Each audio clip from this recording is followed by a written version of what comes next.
What's up, guys? Welcome back. Today we're gonna react to Reggie Lewis. Someone said that he died on the court. So yeah, NBA player died on court. I'm guessing he was a Celtic. So let's just get into this. What the hell? I saw a video of this NBA player collapse on the court, and I was shocked. I mean, who wouldn't be? An NBA All-Star, only 27 years old, and this all happened just 3 months before his tragic death. So what went wrong? Well, meet Reggie Lewis, the NBA player who lost his life on the court.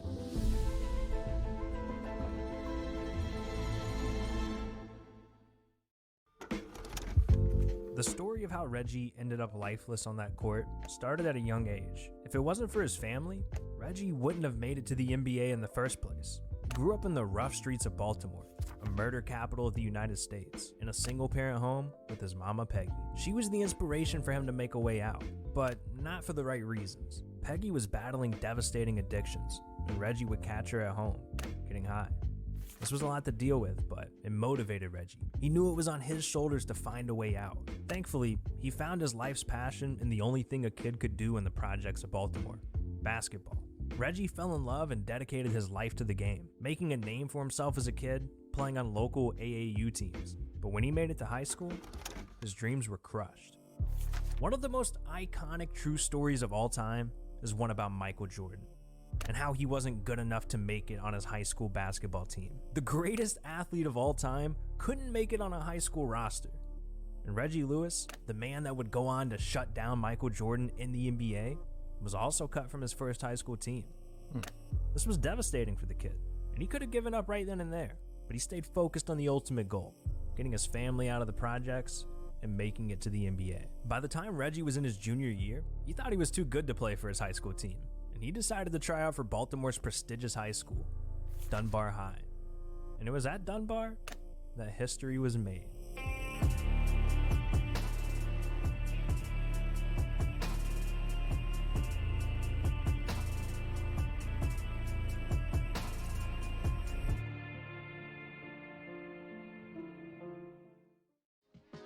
Reggie joined forces with future NBA players Muggsy Bogues, David Wingate, and Reggie Williams as the sixth man on this historic high school team.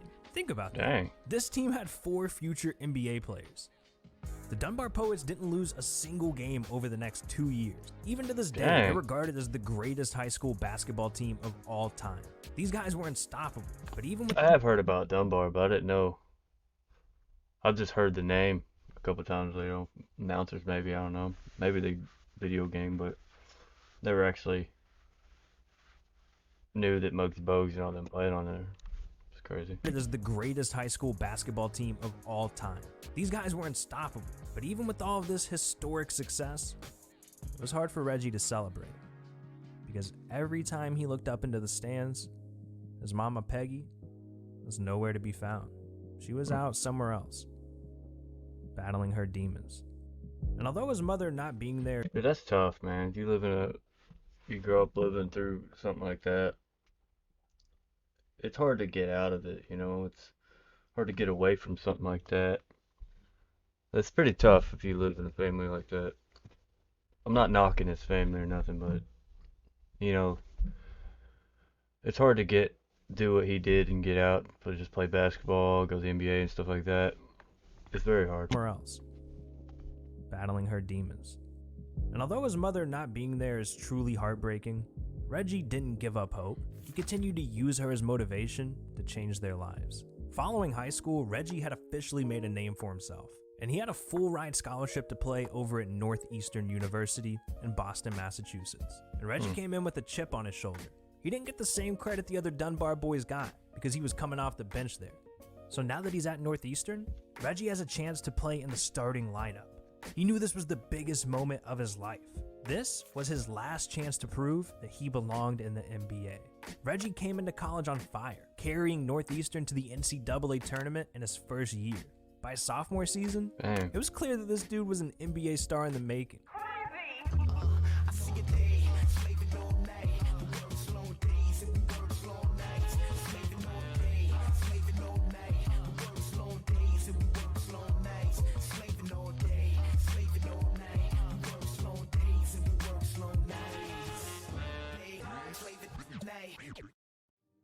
His sophomore year would also be the same year that Reggie met his second half, the woman who would eventually become his wife, Donna Harris. Donna played a pivotal role in Reggie's life, serving as his backbone and becoming a new source of motivation.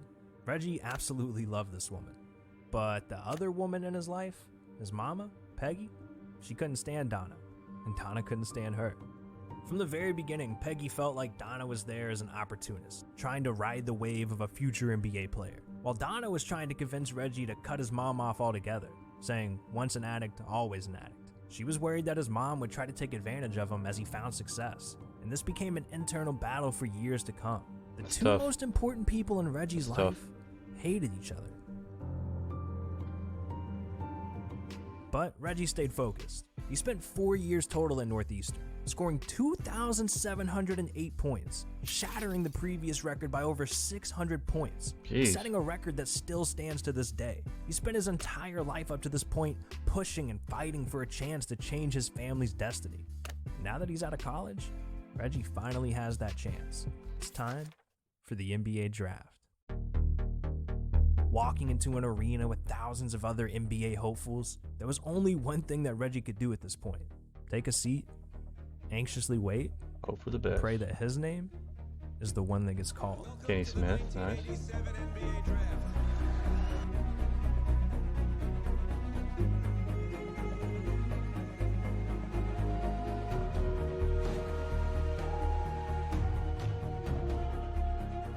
Second pick. Wait, is Muggsy Bogues' real name Tyrone?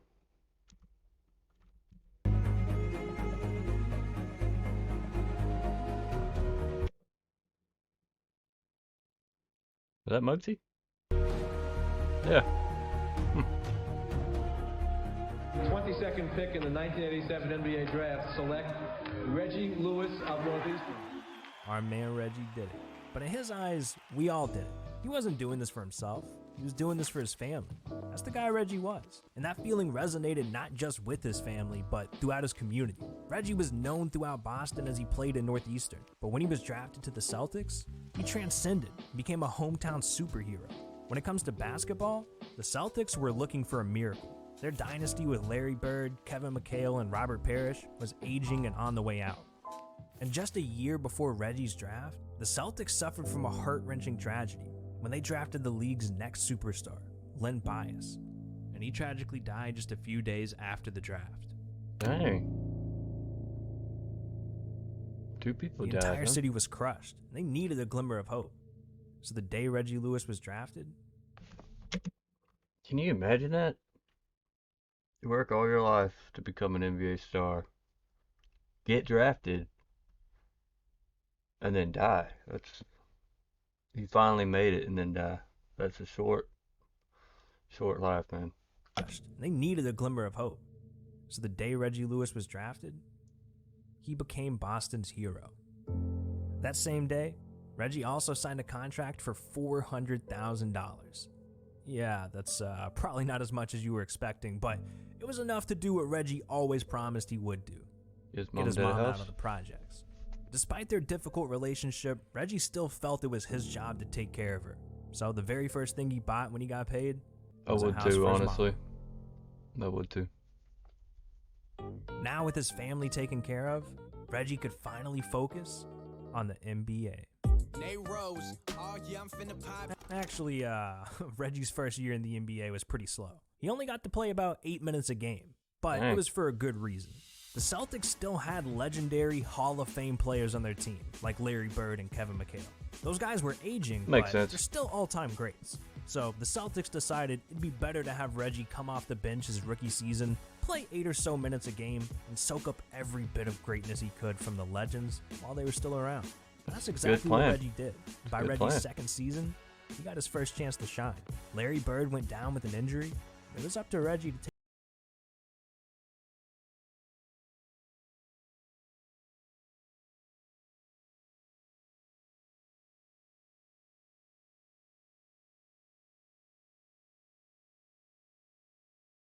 Was that the last year of Larry? We got injured a lot, right? Was that the last year that Larry played, or did he play a year after that? Oh, probably tell me. I don't even know what I'm asking. From this moment on, Reggie was no longer a sixth man or a bench player. He was a starter, and he was becoming a star in the league. And he secured a spot in NBA history on March 31st, 1991, when he played the most iconic game of his career. Is that Detroit? Against Michael Jordan. Oh, no. Reggie Lewis blocked the greatest basketball player in NBA history 4 different times. What? Dang. If there wasn't a video of this dude, I wouldn't believe it. Seriously. Reggie Lewis is the only player in NBA history that Michael Jordan couldn't figure out. This is what Michael Jordan said. His length confused me. Every time I thought I had him beat, he'd recover and get up on me. He was a tough matchup. He shocked me. This night proved Reggie's greatness, and it set the stage for what would be an epic rivalry throughout the 90s. Celtics versus Bulls, Reggie versus Jordan. Right before our eyes, Reggie Lewis was taking the league by storm, becoming an all-star, signing multi-million-dollar contracts. His life and his family's life was forever changed. But when the money really starts coming in, so does every single family member. Every other day, Reggie started getting calls from a new family member. And the hardest call to answer was always from his mama, Peggy. She called one night begging for help. Her utilities had been turned off, and she needed $2,000 to get back on her feet. At the time, she was working on her own, making $11 an hour at a paper cup factory, but all of her money was going to drugs. And you know Reggie, he gave in, and he gave her the $2,000. This was the last straw for Reggie's fiancée, Donna. They were planning on getting married in just a couple of months, and she had enough of Reggie's family taking advantage of him. So she put her foot down and cut everyone off. Can she do that? They got married just a couple of months later, in July of 1991, and had only 2 guests at their wedding, not a single family member. They'd have their first kid, Reggie Jr., about a year after getting married, and over time, Reggie's mother, Peggy, reached out for help again. But this time, she wanted to go to rehab. And of course, Reggie couldn't say no. He convinced Donna that they should help her, and they offered to pay the bill to get his mama some help.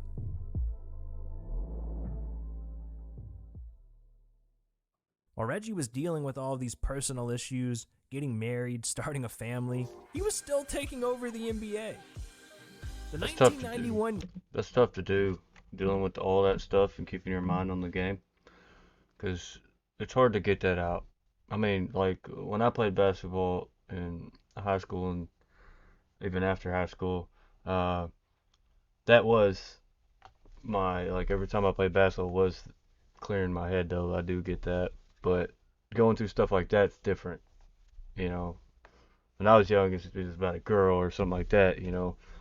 But I would always play basketball to clear my head. But stuff he's going through is very hard to clear your head and stuff, to keep focused on the game. A family, he was still taking over the NBA. The 1991-92 season was Reggie's greatest yet. He was named an NBA All-Star, and the entire world recognized him as the man that was taking the torch from Larry Bird and carrying the Celtics dynasty. He was proving to be an all-time great on the court, and a hero in his community. Somehow, Reggie was still making time for the people of Boston. Neighbors said he was a down-to-earth guy. You could talk to him while he was walking his son's stroller around. He'd hold open practices for kids to come play and shoot with him. He teamed up with Reebok and refurbished an entire court with new blacktop and new baskets. He'd give out turkeys on Thanksgiving, go to local schools and talk to the kids, all while balancing his wife, child, career, family issues. Reggie used his wealth and influence to not only change his family's life, but the entire community of Boston. Reggie did so much off the court, but you can't forget about what he was doing on the court. Coming off an all-star year, Reggie led the Celtics to the 1992-93 playoffs. And this was the first season without Larry Bird, as he just retired. This was a defining year for Reggie, and coming into the playoffs, hype was at an all-time high. The energy in the arena was electrifying. It was game 1 against the Charlotte Hornets, second quarter, and Reggie was jogging up the court, when all of a sudden, Reggie just collapsed on the court. He got up looking dazed and confused. Was he dehydrated? Did he have the flu? The Celtics weren't sure, so they took him out of the game, let him rest for a few minutes, and then sent him right back in. And Reggie went off, scoring 17 points in 13 minutes. But he still felt dizzy, so the Celtics pulled him back out of the game and sent him to the hospital to just get checked out. That's where Reggie went through 6 rounds of testing and got the results back that night. With the 6 different tests that were ran, 4 detected a deadly defect on the bottom of his heart. News that ran chills up Reggie's spine and stunned him. Laying in the hospital, thinking about his life, everything that he worked so hard for, this came out of nowhere. And Reggie wasn't convinced it was true. So advisors put together an 11-man dream team of the top cardiologists in the area to try to get to the bottom of this. And within hours, the dream team all agreed on one diagnosis. Reggie was suffering from focal cardiomyopathy, a life-threatening damage to the heart muscle wall at the bottom of his heart. And just like that, Reggie felt his soul leave his body. His doctors told him, "Your basketball career is over." This was news that Reggie just couldn't accept. After everything he's been through, it can't end like this. So his wife Donna arranged for him to be transferred from New England Baptist to Brigham and Women's Hospital, where he could get a second opinion. Some doctors diagnosed Reggie with a neurological feigning condition and said he could return to the NBA at some point if he was on medication. This made Reggie happy, but it was still difficult to just go out there and play. He had so many other doctors telling him a completely different thing. Reggie had a wife, a 10-month-old son. Getting too many opinions is bad, actually, sometimes. Just give up.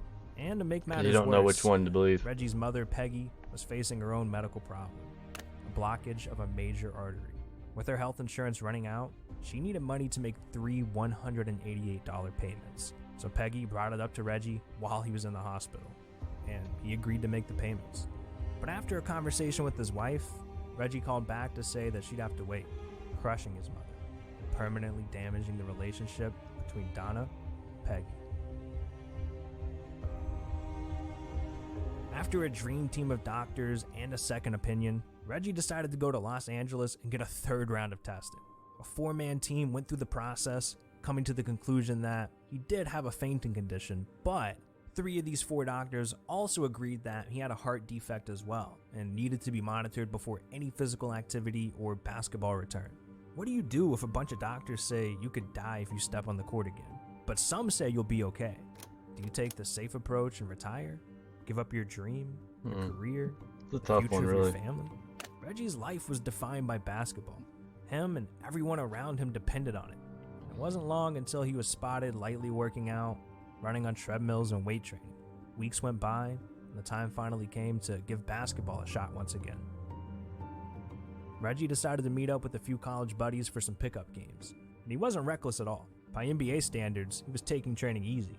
But within just 5 minutes, Reggie started to feel out of breath. He hadn't broken a sweat yet as he crumpled to the floor, gasping for air. Reggie was under cardiac arrest, pale and lifeless on the court, while people at the gym rushed around, trying to get in contact with paramedics, police officers, anyone who could rush to the scene and revive him. He was eventually taken to Waltham Weston Hospital, where doctors rushed to save him. Jimmy Myers, a local sports radio host, was friends with Reggie and his wife Donna. And being in the radio industry, he got the news about Reggie's collapse instantly. As soon as he heard what happened, he scrambled to call Donna. Jimmy was frantic. When she picked up the phone, he told her he had something really important to tell her. But Donna cut him off first and yelled, "Not until I tell you something. I'm gonna be a mommy again." Donna was pregnant again. She had just found out right before getting this phone call. Myers swallowed hard and said, "Donna, you've got to brace yourself." Then broke the news of what just happened. After 2 hours of doctors doing everything they could, they gave in, and Reggie was pronounced dead at the age of 27. 27 years old. Dang.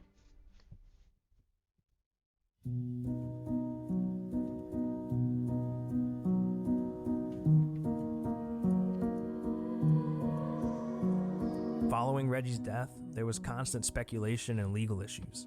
Reggie's will left everything to his wife, including over $10 million in contracts to be paid by the Boston Celtics. Reggie's mom and family was hurt by this. Things got so bad that fights broke out on the way to the funeral. Lawsuits were filed over doctors giving the wrong opinion, and the community in Boston was deeply hurt. Media showcased his funeral live, and there was an estimated 15,000.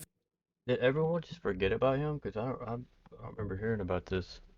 It's like, I don't know, did like the whole world forget about him or something after this? Not then, but like now. deeply hurt. Media showcased his funeral live, and there was an estimated 15,000 fans throughout Northeastern University, Reggie's I college didn't home forget court, about him then. where his body laid. 7,000 people attended the service, and thousands more lined the 4.7-mile path that Reggie's funeral followed to the cemetery. All because Reggie Lewis was so much bigger than basketball. The biggest question everyone had was, why did Reggie try to play basketball again so soon? Why didn't he just take it slow and safe? And the answer to that question is the same thing that motivated him from the beginning: his family. He did all of this for his family. So when it came down to, do I risk my life to keep taking care of my family? Reggie said yes. He took that risk. And ultimately, his sudden death became the NBA's greatest tragedy, and one that people still feel to this very day. I guess I do feel it to this day, but I don't remember hearing about it.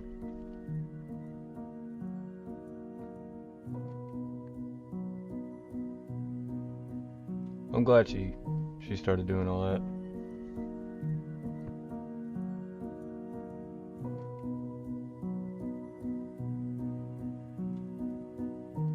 Kept herself clean and also dedicated her life to supporting foundations in Reggie's name. That's cool.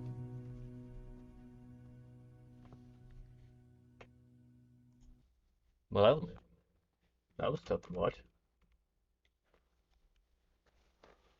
Dang. I don't know why I haven't heard of him. I guess I'm not old enough to, I don't know. But dang, dude, that'd be 27 years old, die like that.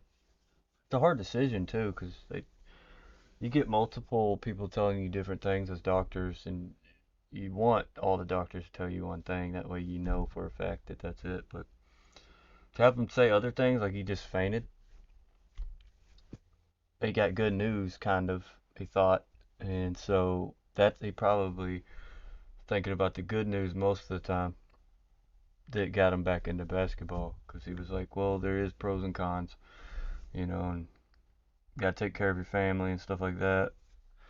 Got bills to pay, but it's a tough decision. It really is. Wow.